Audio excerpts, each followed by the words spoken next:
dedicated to eastern and southern Kentucky. This is WYMT Mountain News Weekend Edition.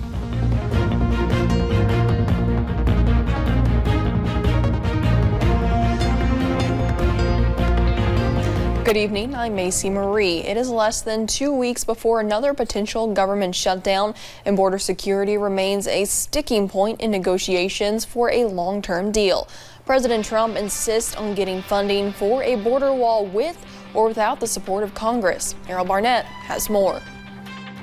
1 week after the end of the longest government shutdown in history, an agreement on border security between President Trump and Congress has not been reached. The president's position remains wall or nothing, and he won't rule out declaring a national emergency to secure funding. We haven't declared the national emergency yet we're building a lot of wall. There are no sections of border wall being constructed right now. In an interview airing Sunday, the president told Face the Nation moderator Margaret Brennan he might try to bypass Congress. Would you shut down the government again?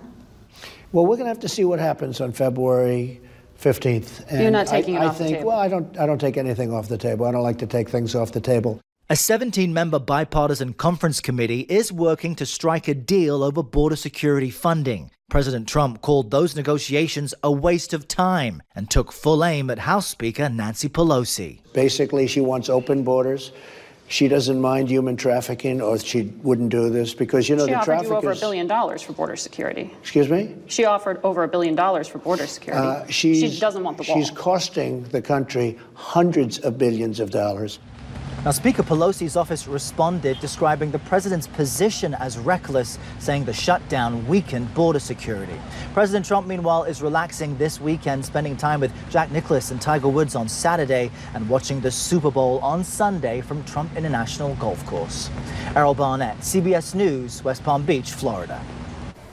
This afternoon, during a conference, Virginia Governor Ralph Northam said he is not stepping down.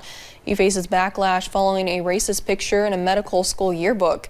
Northam says the picture is not of him. He did apologize for wearing blackface as part of a costume in the 1980s, though. Northam was elected governor in 2017. A Transportation Security Administration agent is dead after he jumped from a balcony in the Hyatt Regency Hotel at the Orlando International Airport. Officials say the man was found in critical condition and later pronounced dead at a local hospital. A preliminary investigation suggests the death was a suicide. As of this afternoon, most gates were reopened and passengers were able to exit planes. An 8-car crash with 9 people shut down part of I-64 near Moorhead for most of the day. Officials say fog and ice may have played a part in that crash. It happened around 6:30 this morning. And that crash involved several different kinds of vehicles, including tractor trailers and an ambulance. Crews say they have dealt with several crashes along I-64 this week. It's that time of year, and this stretch of interstate is the way that the weather has been, and the pavement's already cold, at least a little bit of moisture, and we have freezing road conditions. Paramedics took 2 of the truck drivers to the hospital. They are expected to be okay. We're told everyone else walked away unharmed. The investigation is back open. The interstate is back open tonight. Over in Laurel County, deputies say they arrested a man on Thursday afternoon for assault.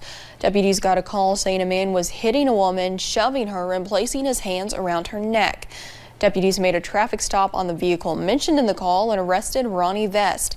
Deputies charged Vest with assault 4th degree and wanton endangerment 2nd degree. He was taken to the Laurel County Detention Center. In Powell County, new information had crews searching once again for a Clay City man. Roy Lane went missing in March of last year. He was last seen at a gas station. We're told nothing came of today's search, but they're not giving up. They do plan to meet again sometime next week, possibly with a dog, so they can search along the water. Friday afternoon, officials arrested 3 people on drug-related charges in the Blaine community of Lawrence County. Officials found a loaded gun, meth, digital scale, and syringes on the individuals. Paul Jenkins, Eric Osborne, and Stella Millette were all arrested. They were taken to the Big Sandy Regional Detention Center.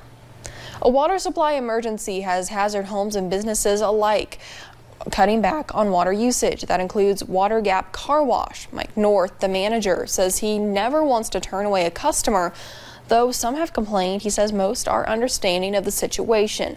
Workers say this is a problem they face often during the winter weather, but for now they just hope warmer temperatures become the quick fix. Today probably been 250 plus cars, and then probably the same for tomorrow. So yeah, I say we missed on 500 or better.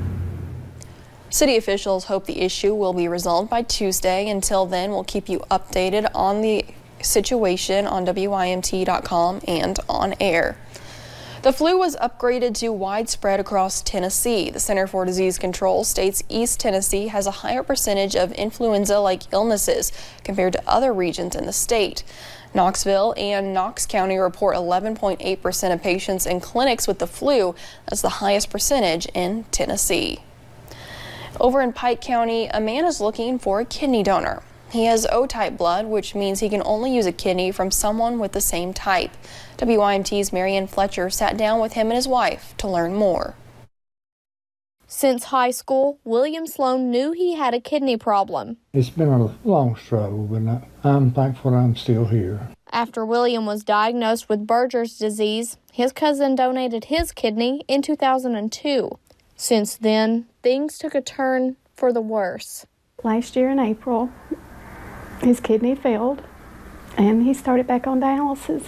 His wife, Patty, says she was worried for her hard-working coal miner husband. He was in and out of the hospital several times in 2018. Now, William is in need of another kidney. You can ask somebody to borrow a car or maybe even a home, but when you go there, you can't, I can't ask someone for a body part. And they're faced with a problem. He can only take O, but another blood type could use the O too. However, through it all, he says he is glad to have a wife like Patty by his side. And I'm just thankful to the Lord that he blessed me with a woman like he did. Because he hopes to be able to play with his grandkids for years to come. Pop, we hope that you get better real soon. Papa, we also want you to know we love you so much. In Pike County, Marianne Fletcher, WYMT Mountain News. If you would like to learn more about donating and how to do so, we have that information on our website, WYMT.com. Although he may not always be right, he is a cute creature to celebrate. Members of Punxsutawney Phil's Inner Circle woke up early to see if the groundhog would see a shadow or not. Well, no shadow, which means spring is supposed to come early. Groundhog Day festivities have their origin in German legend. In reality, a group decides Phil's prediction ahead of time. The Super Bowl is now just a day away. CBS Sports will make history using state-of-the-art equipment. 115 cameras will provide close-ups and alternative viewing angles for NFL fans. No one knows how the game will end, but CBS Sports and millions of viewers at home hope it goes down to the wire. We'll be right back after the break.